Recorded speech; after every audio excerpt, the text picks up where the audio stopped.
Alright. Alright, looks like we're live. Looks like my mic's working pretty fine. It's been a minute since I've been doing some streaming. I had a keyboard break on me because, I spilled a drink on it, so you know how it is. I had to adult and do some stuff. So here's chapter 6 of The Unknown Prince. Finally get along with Walter's story here. What manner of person is Sire Lask? Walter asked of the scout. Would me just showing up to his office unannounced be unwise?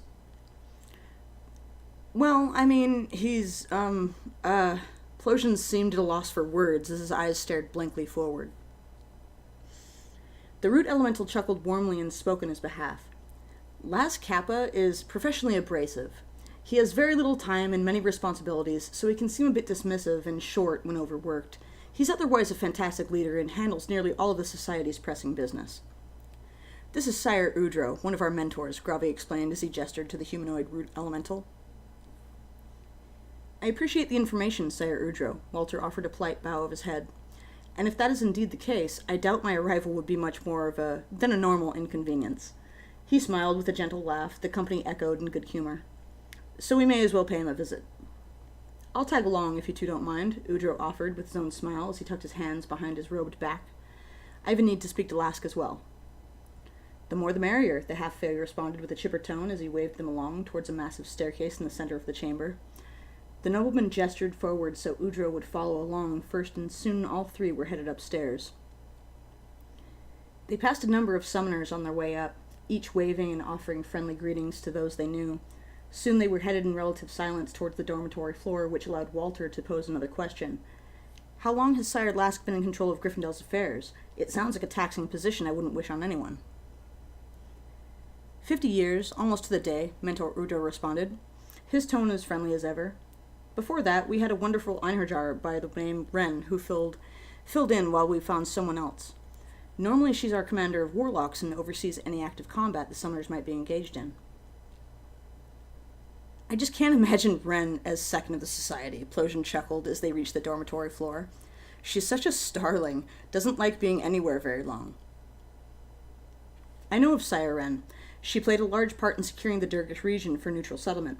I heard plenty of stories where she spared fighters and recruited them for the construction of Wargraven, the vampire remarked. Plosion chuckled as he halted near a dormitory door and scratched his hair. Well, she's a card. She has a way about her. Warriors respect her honesty. Scholars respect her conscientious awareness. Avoiding needless killing has earned us a number of new warlocks now devoted to the society, Udro added with a smile. The scout nodded as he knocked upon the heavy oak door, pausing for silence until he heard, For goodness sakes, come in! Plosion then issued a slight sigh and subtle chuckle before opening the door to wave the pair inside. The office was spacious and orderly, with a number of bookcases, bureaus, chairs, and a large desk near a window. Lask Kappa was seated behind it, an impregnable and immovable frown set upon aged features. If he were standing, he might be slightly over 7 feet tall, though his posture was bent considerably forward. A mane of thin, silver hair hung long down his shelled back, a similarly silver mustache and beard accompanying it. Before him sat the pair of Vezronan officials, the younger of which brightened considerably at seeing Walter and Plosion. Hello again! Walter couldn't help offering a friendly chuckle. Greetings! I should have known this is where you'd be. If you needed to meet with the Vezronan, you could have waited until we were finished, Lask stated very pointedly towards Plosion. When the scout faltered, Walter spoke on his behalf. Beg pardon, Sire Lask. It's actually you I need to speak with. I'm happy to wait. Well, the grumpy Kappa remarked with a grumble. It's no trouble, we were just about finished, the older Vezronan announced as he slowly stood to face everyone in turn, concluding with Lask. We've said what we came to say. We'll await your reply. He then offered the company a shallow bow and moved to depart, his younger assistant mirroring the motion, and soon both were out the door, leaving Walter, Plosion, and Udro to face Lask. So, what is this business you need to speak with me about? Lask inquired with a much leveler tone. It appeared whatever business the Vezronan brought wasn't pleasant, and merely their departure brought him a sense of ease. The vampire noble offered the Kappa a friendly smile, and wasted no time in doing his best to select words he thought would convey his needs. Alright, and here we are to the choice for the chapter. Yeah, we get to meet Lask the Grumpy Kappa in this episode. Yep. Second in the society. He is a grumpy Kappa. What can I say? Alright. For your first option, Walter can say, "First of all, thank you for seeing me on such short notice. I'll not mince words and waste your time. I'm seeking a relative of mine who recently went missing. I work in a rather dangerous business, and corporate abduction isn't at all uncommon. I'm worried she may have been sold into slavery and then bartered to the society." Here's your second option.